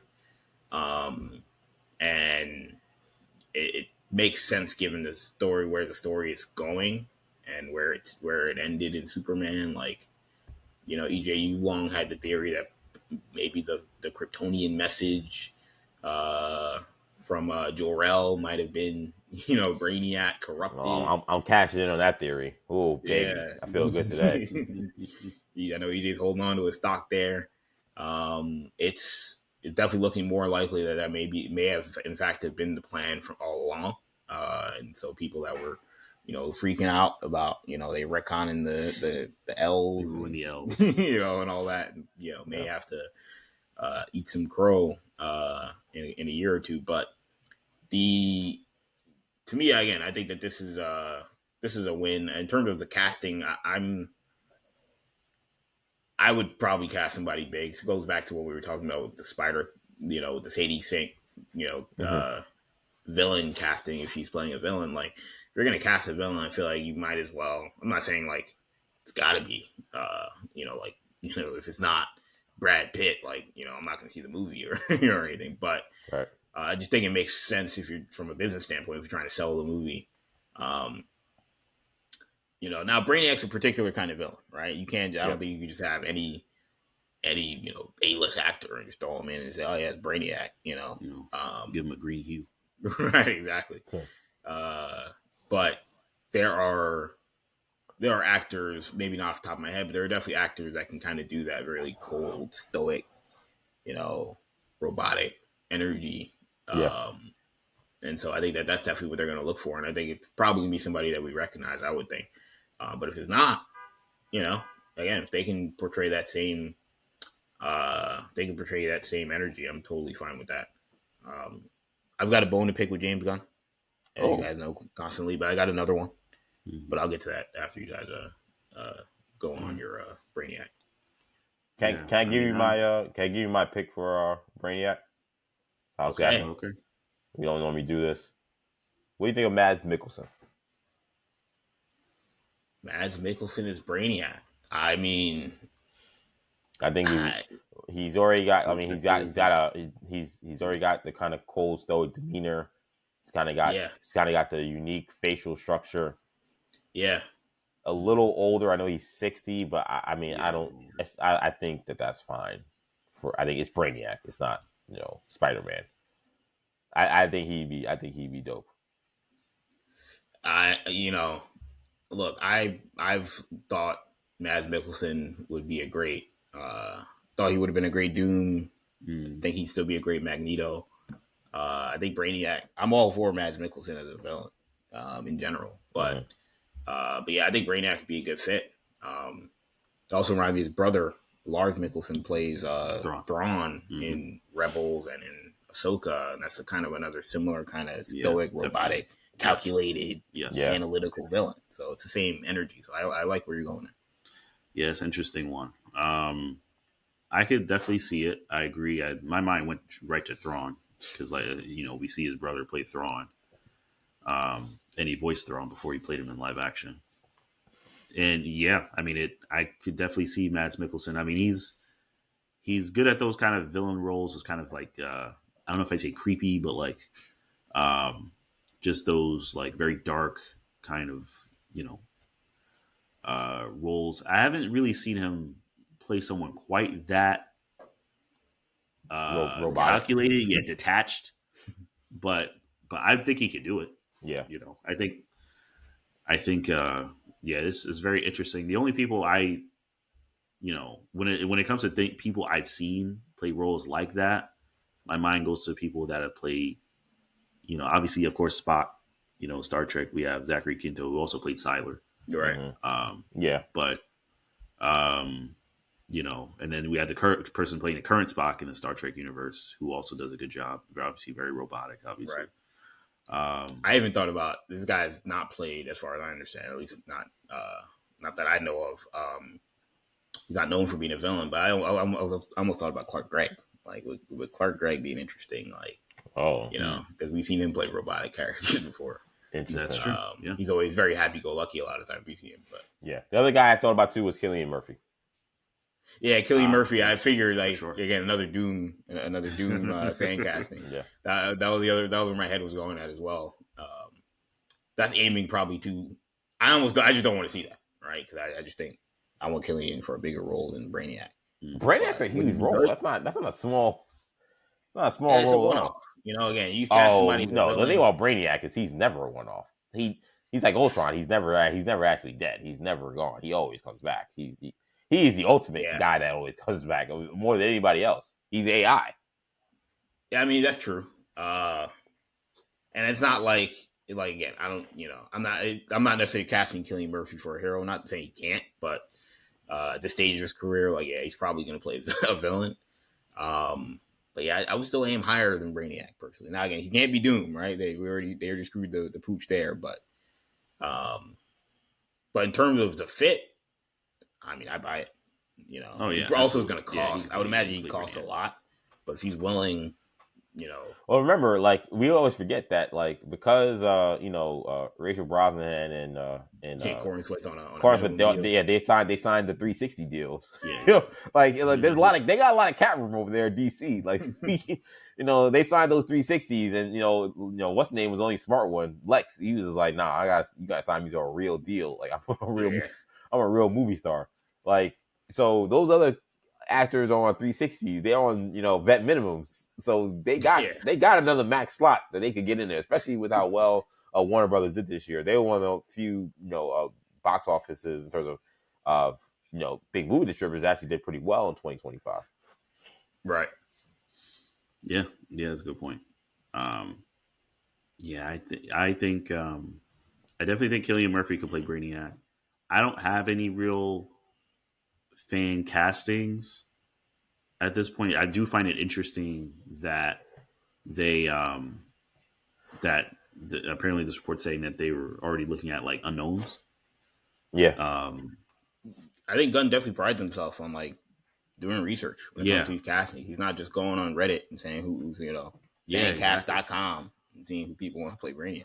Which is so interesting, and it's ironic because I feel like he kind of did that for both his other big movies, Suicide Squad and Guardians. I think he kind of did just like take the people that would be obvious for roles and bigger names and just put them in them. Now, maybe the argument could be, and we've talked about this a bunch, and I think it's one of the like tenant arguments that I think one of the things, not even arguments, is things we kind of always, is a philosophy with this show that I think we all agree with, that the smaller the role, the bigger the actor sometimes when it comes to like what you need in order to get people to want to show up. So Guardians, so Suicide Squad, much smaller characters, less well known. So you may need it. Know that Star-Lord had a pretty rigorous audition process, right? But you may need an Idris Elba. You may need some of these other bigger actors to play some of these roles. More well known actors. You may need Zoe Saldana when she's red hot to be in a Gamora. Where like maybe if this was, you were casting, I don't know, Wonder Woman, maybe you don't need someone as popular or as famous. Yeah, no, that's very fair. Right. Yeah, I mean, it's an interesting. I agree with you there, but yeah, it'll be interesting to see. I mean, Corin Sweat was an unknown, so it'll be interesting to see.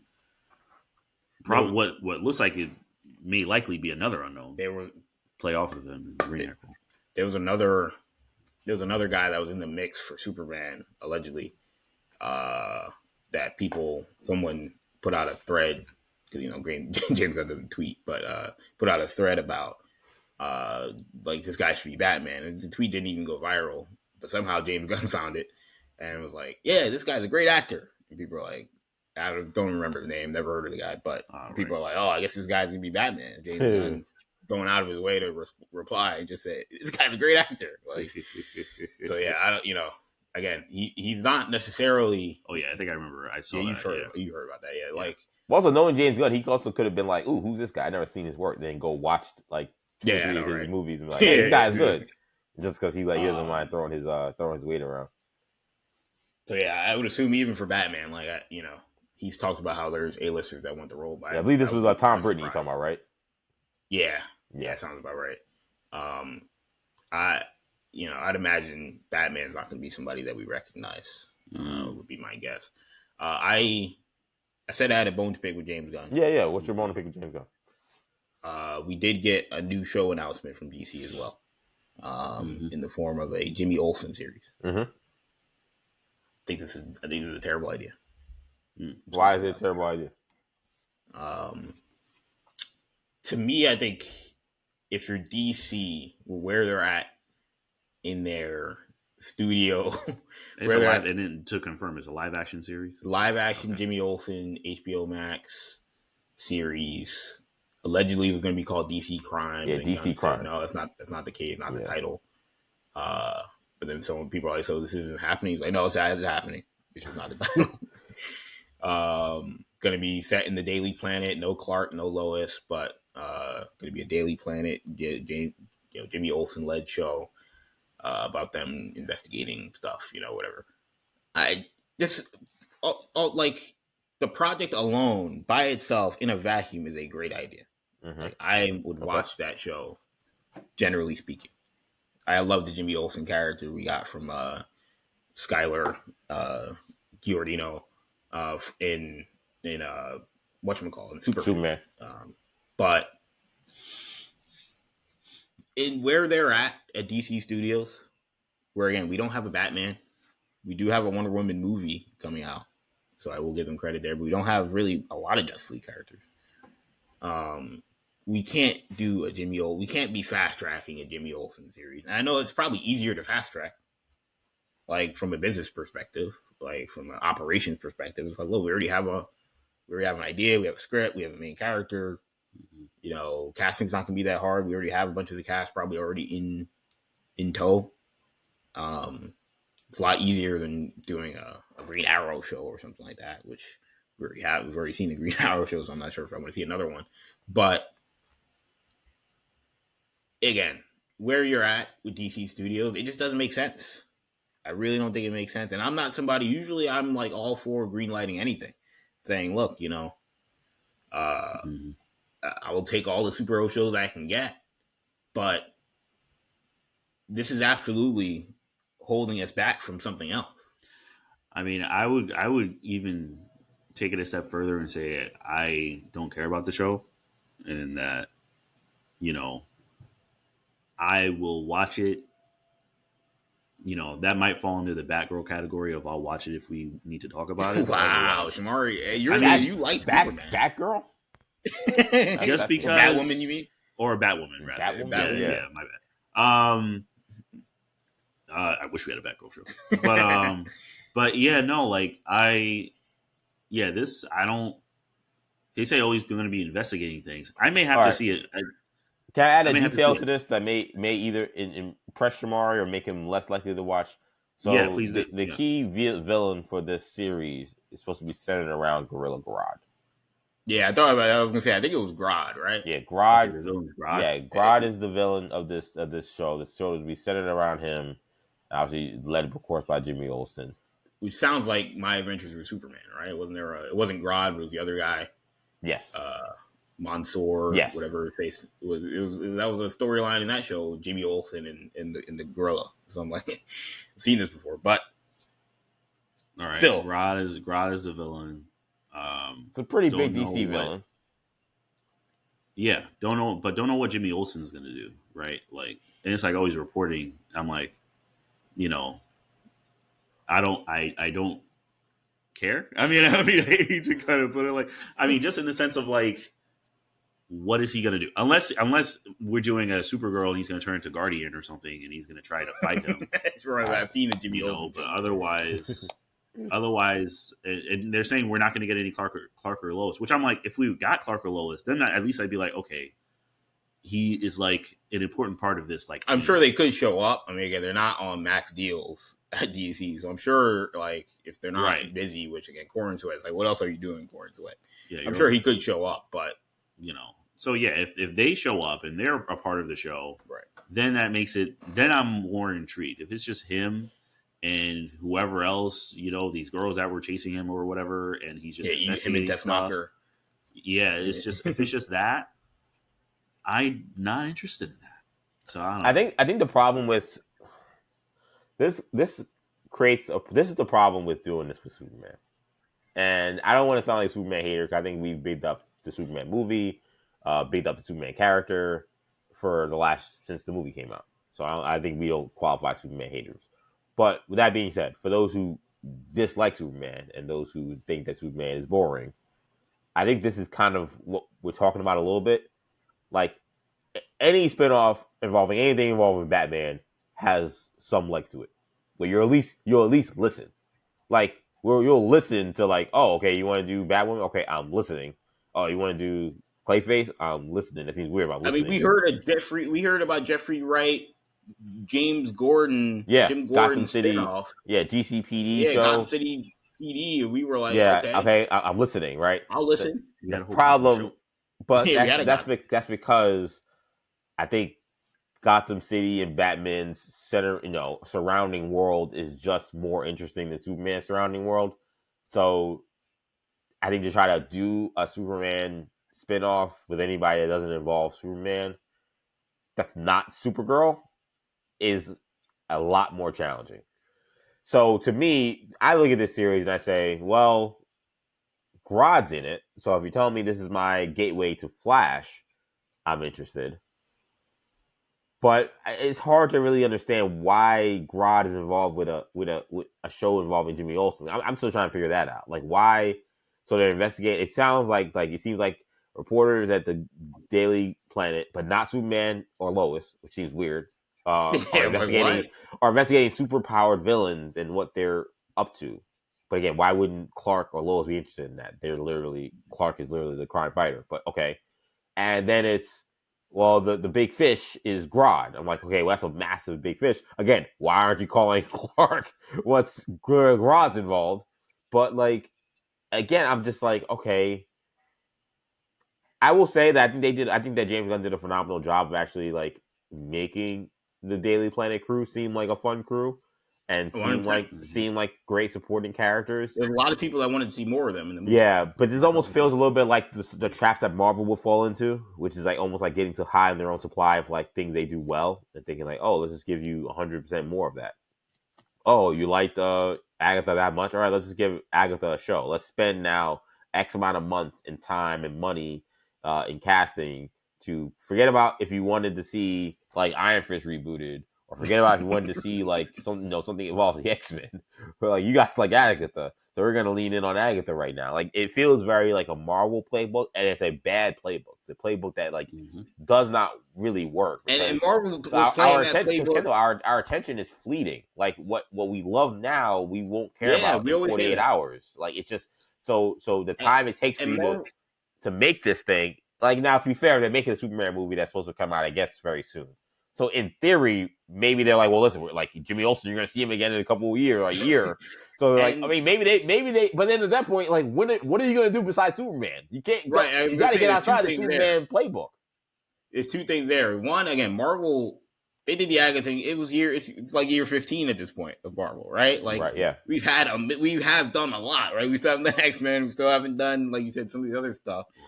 But you are kind of running out of things you can do. When it comes to DC, this is going to be your fourth, fifth project. Is going to be a Jimmy Olsen show. But two, it's like EJ just said, we got to get out of the Superman sandbox when the universe shrinks when you keep doing spin-offs and things in that sandbox. Yeah. And I feel like also Superman's villains and the whole Metropolis villain situation is too, like, they're too powerful to be like, oh, but we don't need Batman. Someone else, like similar how in Gotham, where Jim Gordon was basically Batman and Alfred was Batman, right? Or you'd have to have other heroes involved. You'd have to have other heroes involved. We would maybe lead to EJ's point about something like the Flash, but Flash, someone in the Justice League. Why wouldn't if Flash didn't just do a Flash show? Like, don't do a Jimmy Olsen show. That's the thing is like there's a reason why they're not gonna do that. Jimmy Olsen. But yeah, like if Jimmy Olsen's in it, but there's other heroes that show up, cool. I'm on board. That's fine. Not an issue. I'll watch. Right. Interested. It's just him, and there's no heroes in it. Not interested. Well, then I'm like, what is this? Like, I don't even know. I don't even know what this is. Again, in a vacuum, unless it's like a special. I think this could be I think this could wind up being a really good, fun series. Just like Peacemaker was a really good, fun series. But again, I don't know if it's what they need at this moment. Definitely not. And again, it makes you wonder, like, is he allowed to use some of these characters that are on the board? Let's get to that Feige conversation. Or like, is he allowed to use Batman? Like, what's taking so? What's going on? Is he allowed to use? I mean, we know they're doing a Wonder Woman movie. Is he allowed to do the Flash? Is he allowed to do Green Arrow? Is he allowed to use Aquaman, Martian Manhunter? Yeah, Jimmy Olsen. I mean, Jimmy Olsen. I mean, we know we get a Green Lantern show. We have a Lantern show coming out. Like, how did we get from Superman to Green Lantern to Wonder Woman to Jimmy Olsen?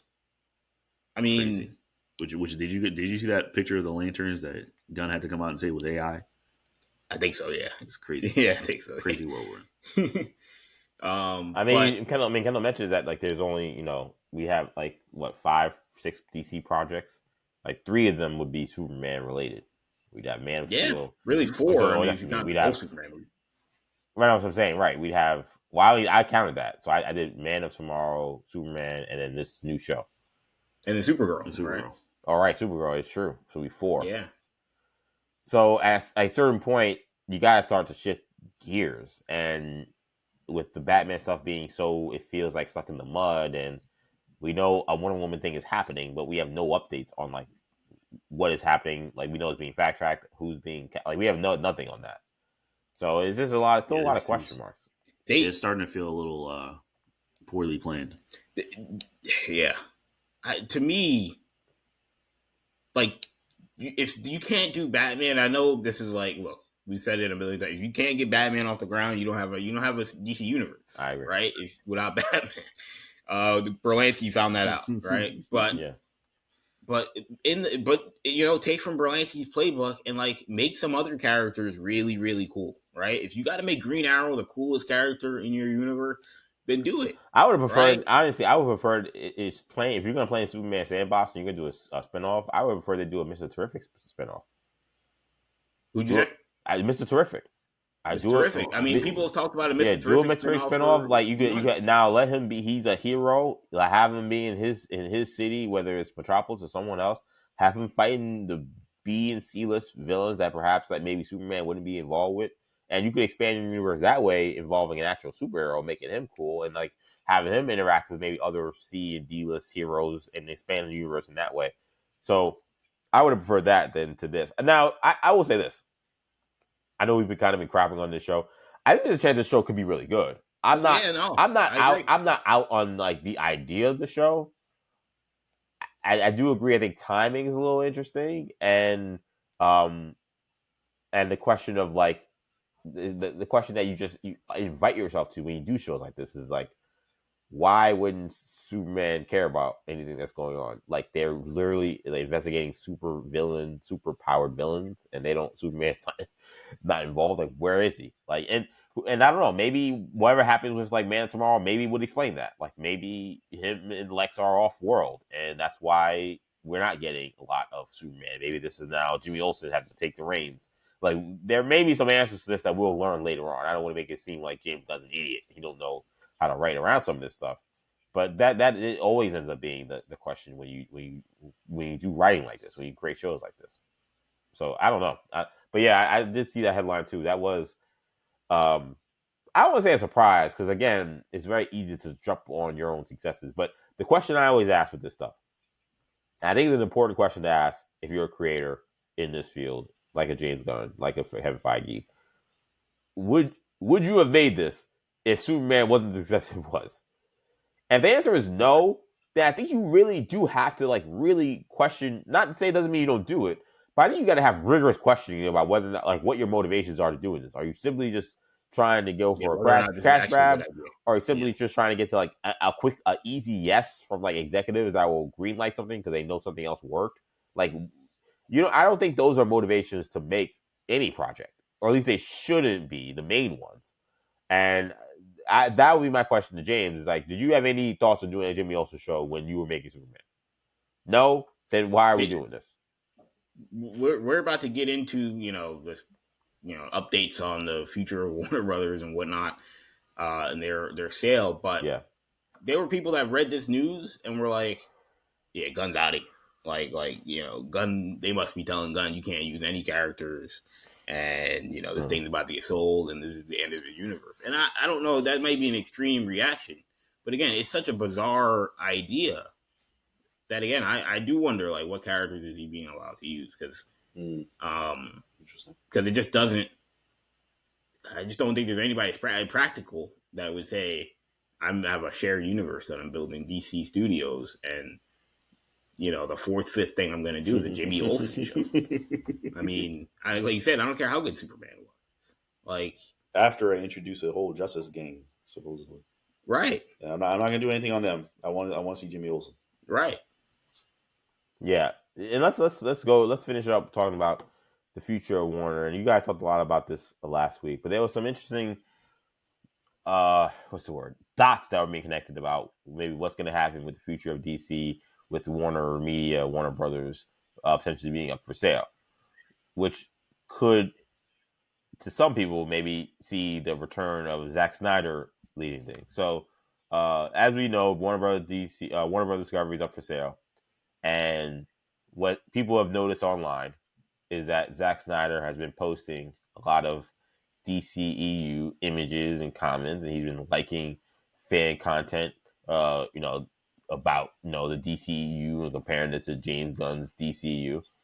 And what people are aligning is with, depending on how this sale goes, Zack Snyder and both Christopher Nolan have a relationship, some kind of ties to His Excellency Turkey Al-Sheikh. Apologies if I get that name wrong. I gotta get that name right. Al-Sheikh. Al-Sheikh. Turkey Al-Sheikh. And with this sale potentially looming, and now maybe the Saudis wanting to be involved with any sale. The question becomes, would they be more interested in restoring the universe that Zack Snyder had created and built and dumping James Gunn and what he's building right now? That is what's being out there. I think this is ridiculous. Now, do I think there's a chance that like anybody could buy Warner Brothers and tell James Gunn you're out? Possible, though. I think James Gunn's DC studio so far has done pretty well. I'm not gonna say it's done gangbusters in terms of money's involved, but I think so far, I think you would say it's done pretty good. I would be surprised that they would get rid of Gunn and say Zack Snyder now go restore the universe that was broken, because that would mean a lot of things. That would mean having to rehire a bunch of people who already would have then been far removed from their projects, right? So Gal Gadot would have been far removed. Ben Affleck, who talked about how much misery he had playing Batman, would be super far removed. Henry Cavill, all these folks, you have to, Jason Momoa would have been Aquaman, then Lobo, then back to Aquaman. Like, so much has to happen, I feel like, for this to be a thing that's possible. Now, could they hire Zack Snyder and say, we want you, but like, you're going to have to restart a new universe and just do things how you ever want to do it, just but without those actors, or just start from scratch again? Maybe, but I don't know. I find this to be utterly impossible. But Shamari, I know you said you've been seeing these headlines and these things about this, and you are our resident Zack Snyder supporter on this show. So what do you think of these theories that are being put out there that perhaps Zack Snyder could be restored as the head of DC, and the Snyderverse could be restored? I don't know. I don't know what this looks like. I don't know. The Snyderverse might have a comeback of sorts, possibly. I mean, you never know what'll happen. It's funny because I don't know. I would tend to agree that just ousting James Gunn might be a little bit much. I can maybe see them trying to have some kind of dual universe, something going on, maybe like a different like title banner for Snyder stuff. Like I was seeing stuff about how his Nightmare universe, like some kind of like offshoot from his Nightmare universe, is possibly in the works. Right. That they're working on a movie or the animated thing or based off of those characters. So yeah, I mean, when it comes to it's one of those things. It's like when there's enough money involved, things might happen.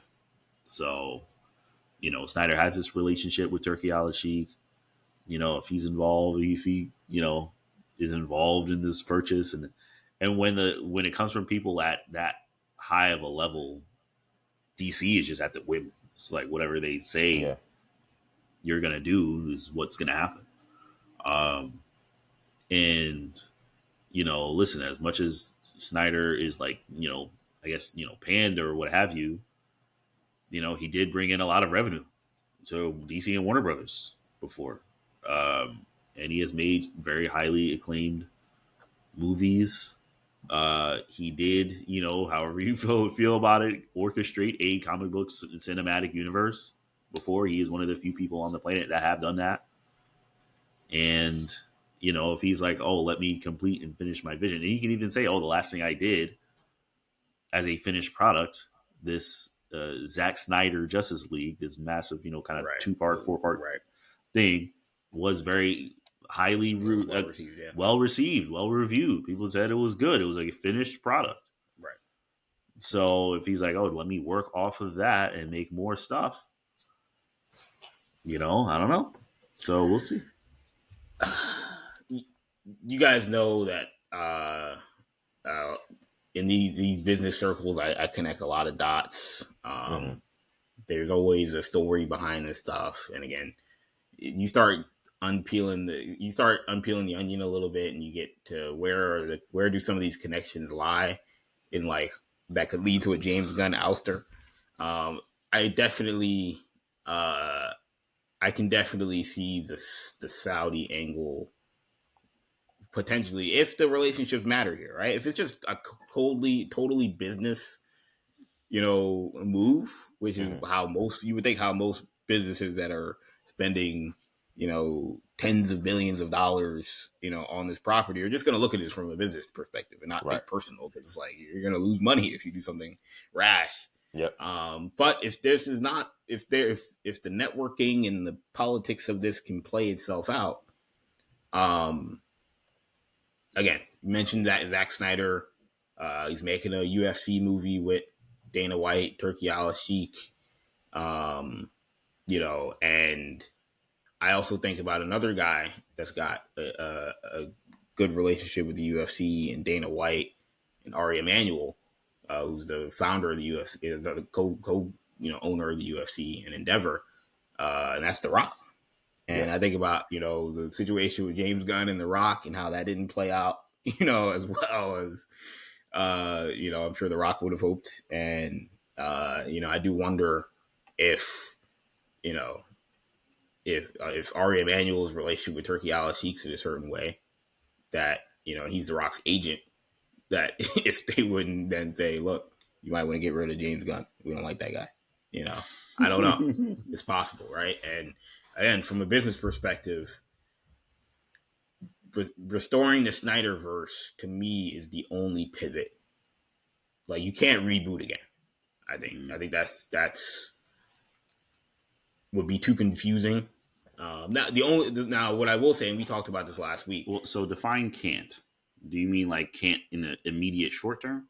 Yeah, like you can't say something within the next few years. Yeah, you can't bring in somebody new and say we're Core and Sweat recast. Okay, all right, sure. Totally new universe. That movie never happened. Yeah, that'd be insane, right? You can't do that. Now, could you get rid of Gunn and say have somebody else continue the DCU? I think that's plausible. Unlikely, but it's plausible if the actors are willing to stay on, which I would imagine they would. But I would say that's also an unlikely scenario. But we talked about this last week. The only two moves you'd have, the only three moves realistically, are going back to either the Nolan, Dark Knight universe, which is the most implausible, most unlikely, or either bring back the Snyderverse or continuing with the Matt Reeves universe and expanding out from that. Those are the only two things you can do, and I don't think the Matt Reeves thing is likely either. And so the Snyder thing is the only thing you can do that is I wouldn't say easy, because like EJ said, there's a lot of machinations that have to happen with certain actors. But Snyder seems like is a kind of like Gunn, where he has good relationships with a lot of the people he's working with. And so if he comes back and the money's right, and they can get Affleck back as Batman, and they can get, I would imagine they can get Cavill back, and who knows, again, maybe they do bring The Rock back as Black Adam. Like, that's not so far in the past that people wouldn't understand what's happening. There'd be some people, like casuals, that be like, "What? I just saw Superman. Like, what's going on here?" Yes. But like Henry Cavill wasn't so far in the past that people are going to be like, if they see Henry Cavill as Superman, there'd be confusion for sure. But I don't think it'd be like, who is this guy, Superman? I don't recognize this guy, right? Anybody over the age of 10 is going to be like, oh yeah, all right, I guess we're back to Henry Cavill Superman. So strictly from like a business standpoint, I think that's your only potential pivot.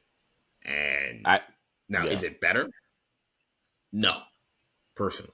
I think you'd be better off sticking with the universe they've created, as long as they're not doing Jimmy Olsen spinoffs. So they, continue on with like Batman and Wonder Woman and the Flash and Green Arrow and all that. But could you survive if they continue the Snyderverse? It would have to be good, right? That's ultimately the elephant in the room, and obviously that's a debate and that's subjective. But like you if you're bringing back the Snyder movies, like the Snyder movies have to be better than how some of those Snyder movies were at the end of it. Yeah, this all sounds like Looney Tunes to me. I'm gonna be very. I want to stand 10 toes down. This sounds completely implausible, and like, look, this is. I'm trying to be very careful and be respectful, but this is the kind of stuff that makes people hate Zack Snyder, because he operates like someone who pretends as if he's moved on and like he has no say in what's happening, and he's not at all trying to make any moves or machination to put himself in a position.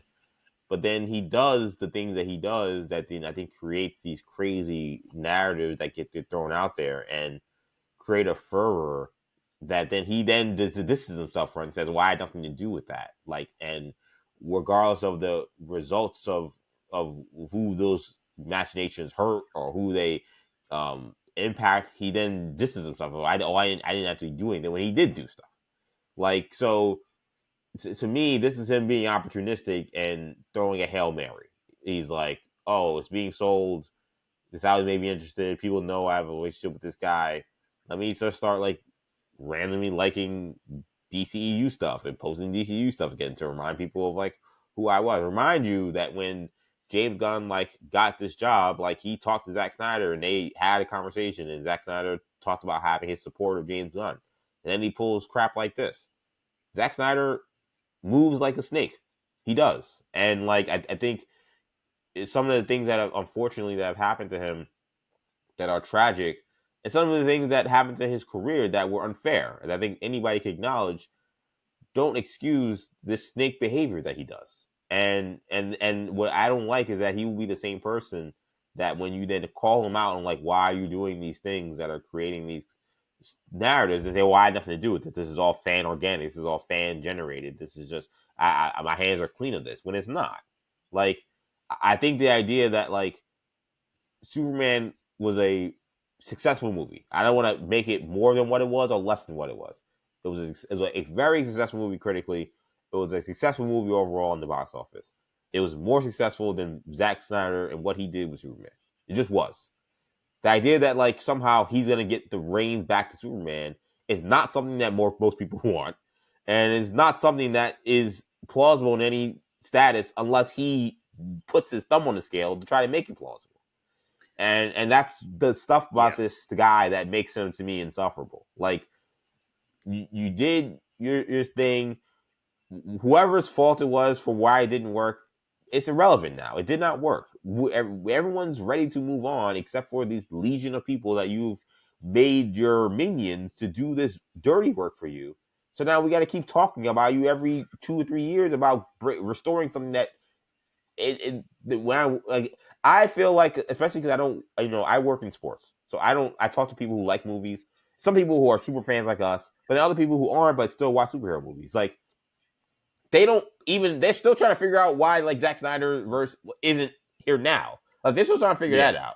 Like, so like this, like the notion that somehow like we can be going back to that when people are still head spinning about why this Superman is different than Henry Cavill is lunacy. And the fact that he's even pushing for that to be a thing for the sake of just, to me, like the success of his own career, like I don't think that would work out for him. Like, I don't think it would work out for him as I drop a bottle. I don't think it would work out for him if he had to then restart a new universe. I think there'd be a lot of fans upset that he's back. I think that he'd have a lot of trouble in terms of getting support from the DC overall as a fan base.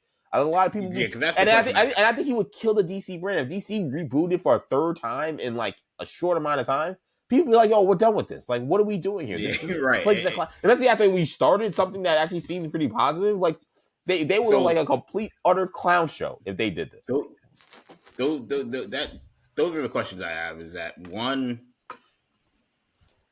This isn't a question, more of a statement that I think he got more time at DC than I think he probably or his fans would realize. I think they feel like, he didn't get a chance to do anything. Well, they always play the game of, he did the Batman v Superman. They always cut what I hear from them is he did Batman v, because I always say, like Justice League is only the time when like he really had, like, that's when like everything got thrown off. They always go back to, actually BVS, because they cut his movie short because they didn't want a 3-hour movie. I'm like, well, that's part of working for anybody.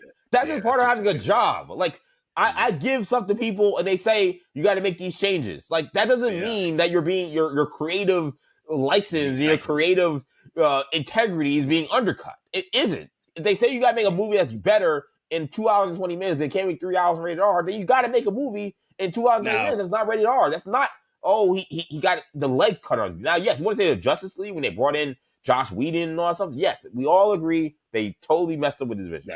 That's not arguable. That's years after BVS. Like, I can't, like, that's the thing I can't stand about these people. Now look, the question is, Shamar, you might be a good judge of this because again, you're a Snyder head, but I wonder like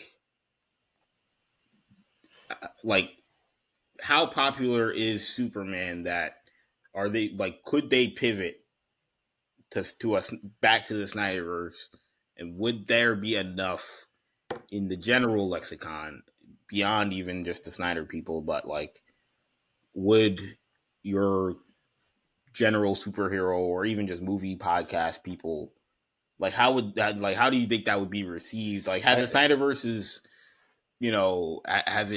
has the perception evolved, and are we looking back on it more positively? Do you think that like if they went back to it, people would be like, look, you gotta give this a chance? And did Peacemaker hurt the DCU at all? Did Peacemaker and the kind of the falling flat at the end and them not being able to get Batman off the ground? Like I wonder if it evens out the conversation a little bit.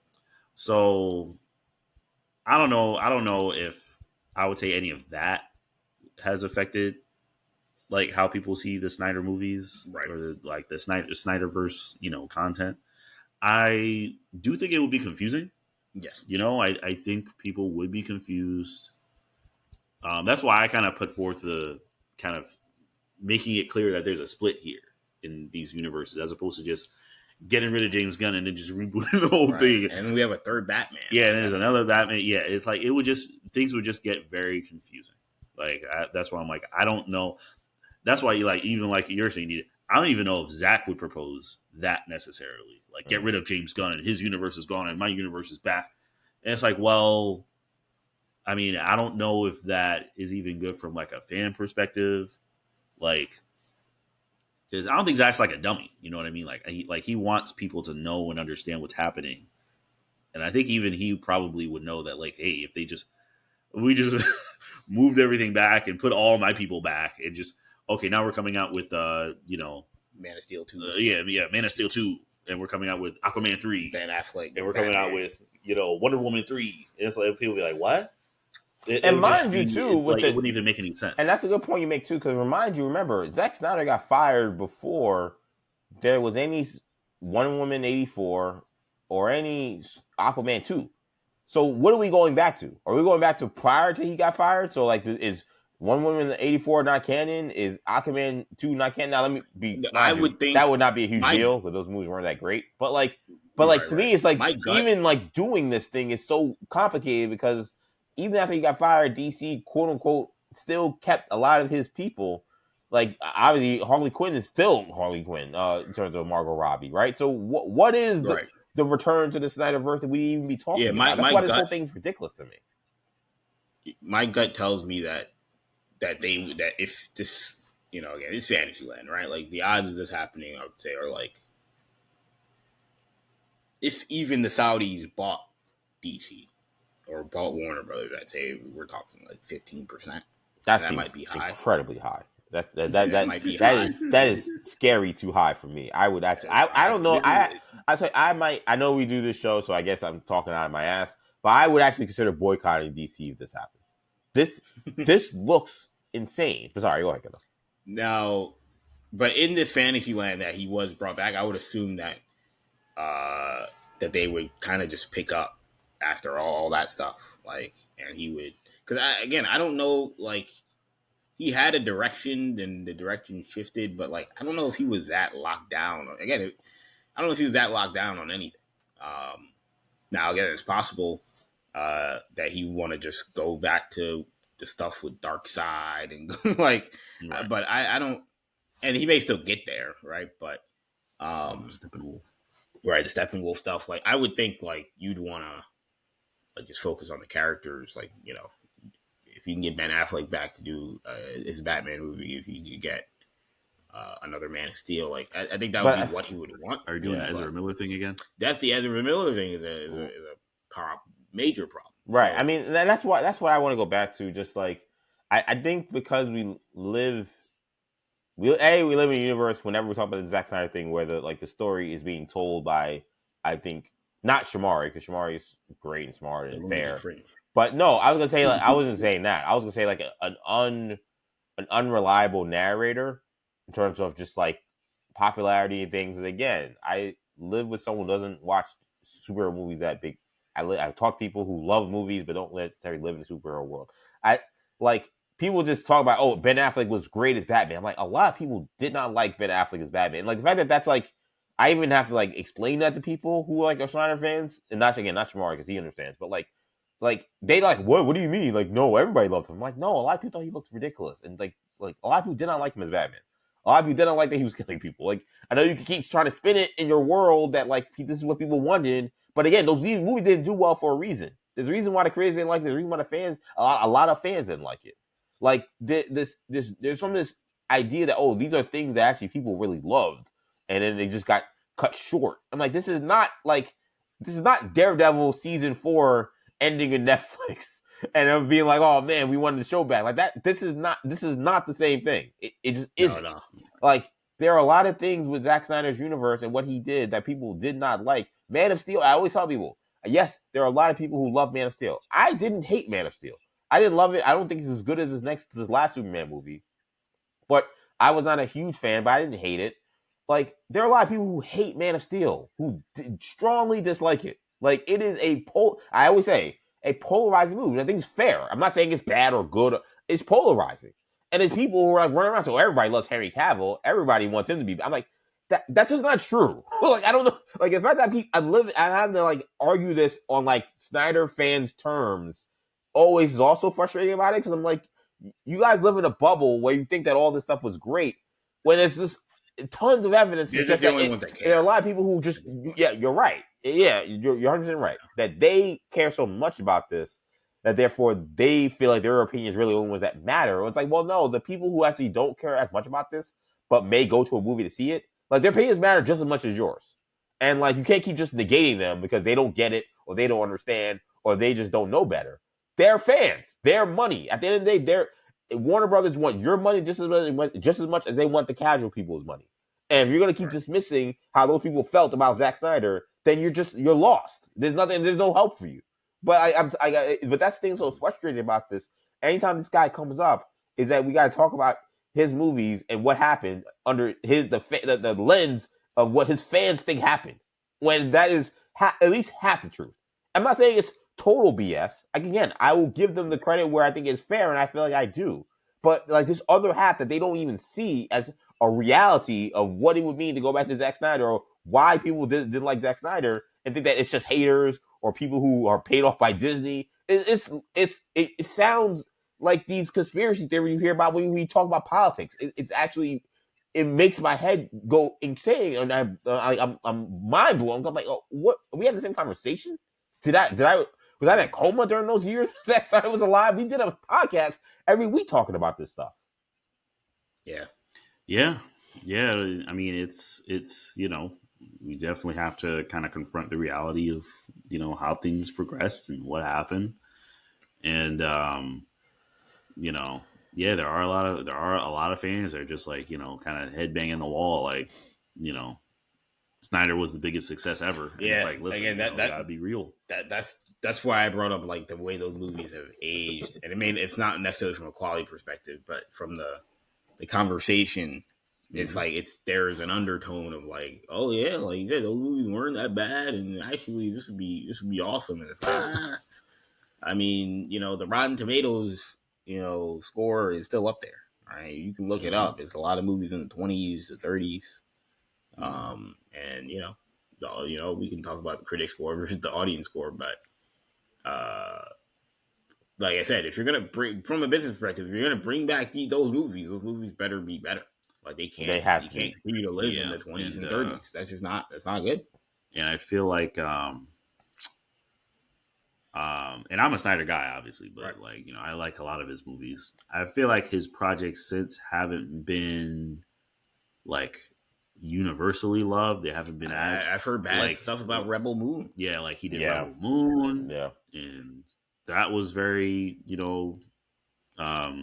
everyone was very excited about that. That came out. People were like, and I'm a Star Wars guy. Right. We're like, maybe we don't need Star Wars. I'm a Star Wars guy. And I was like, ew. I'm glad Lucasfilm didn't pick this up.